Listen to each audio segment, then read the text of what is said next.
छात्र एवं छात्राओं, मैं doctor Pushpa Singh, HOD, department of philosophy, Marwari college, Ranchi. प्रिय विद्यार्थियों, आज मैं न्याय दर्शन के अनुसार ईश्वर का क्या स्वरूप है, इस पर चर्चा करूंगी।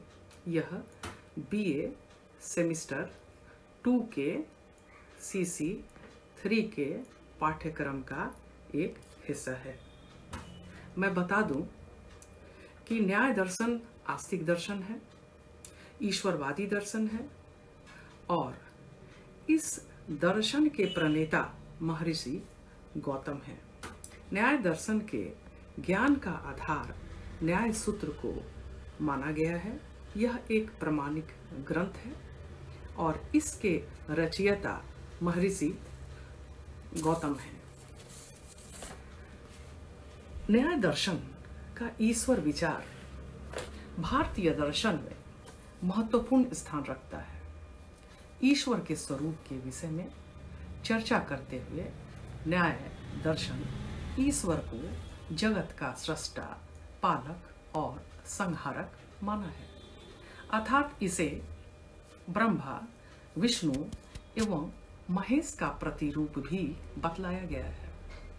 वह सर्वशक्तिमान, सर्वज्ञ, पूर्ण, पूर्णता, निरपेक्ष है। इसका ज्ञान नित्य है तथा इसी नित्य ज्ञान के द्वारा यह सभी प्रकार की पूर्णताओं से युक्त है। ईश्वर सर्वज्ञ है, उसे सभी वस्तुओं और घटनाओं का यथार्थ ज्ञान है। न्याय ईश्वर को अनंत मानता है। ईश्वर अनंत गुणों से युक्त है, जिनमें 6 गुण अत्यधिक प्रधान हैं। इन गुणों को सदैश्वर्य भी कहा जाता है। वे 6 गुण हैं: आधिपत्य, वीर, यश, श्री, ज्ञान एवं वैराग्य। ये गुण ईश्वर में पूर्ण रूप से व्याप्त हैं। यह गीता के ईश्वर की भांति ही मनुष्य का कर्मफल दाता है। इसी की कृपा से मनुष्य मोक्ष की प्राप्ति में सफल होता है। न्याय का ईश्वर व्यक्तित्वपूर्ण है, जिसमें ज्ञान, सत्ता और आनंद है। न्यायिकों के अनुसार ईश्वर विश्व का धर्म व्यवस्थापक भी कहा जाता है।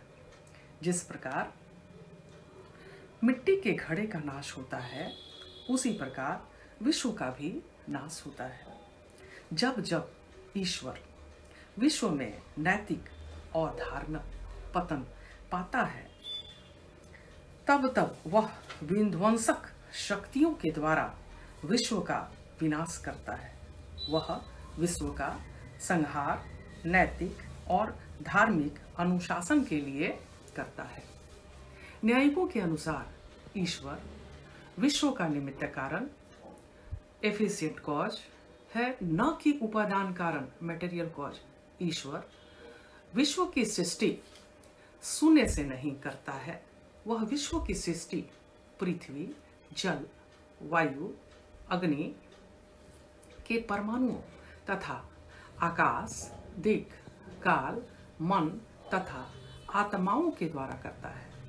यद्यपि ईश्वर विश्व की सृष्टि अनेक द्रव्यों के माध्यम से करता है, फिर भी ईश्वर की शक्ति सीमित नहीं हो पाती।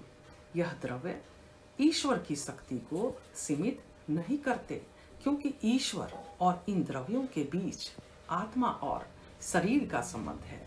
यद्यपि सृष्टि का उपादान कारण 4 प्रकार के परमाणु को ही ठहराया जा सकता है, फिर भी ईश्वर का हाथ सृष्टि में अनमोल है।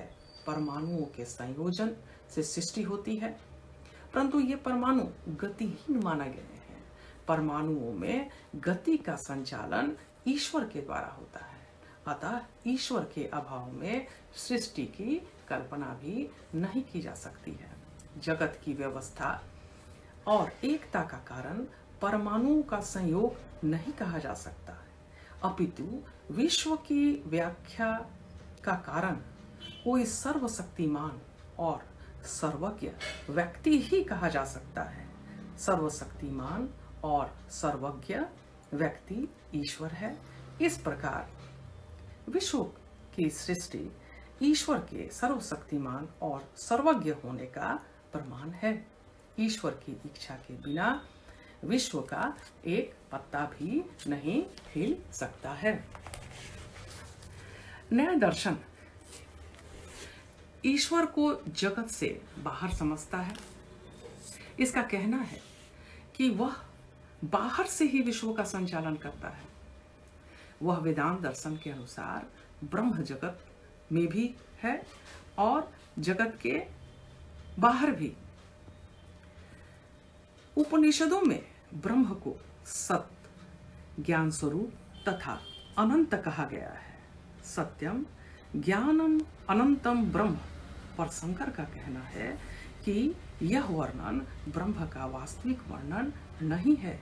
इनके अनुसार उक्त वाक्य की मूल ध्वनि यह है कि ब्रह्म जगत अचेतन और शांत नहीं है। पर इस तरह का उच्च विचार न्याय दर्शन में नहीं पाया जाता है।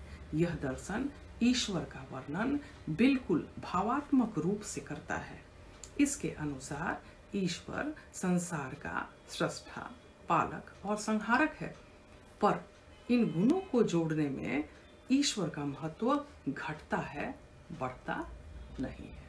धन्यवाद।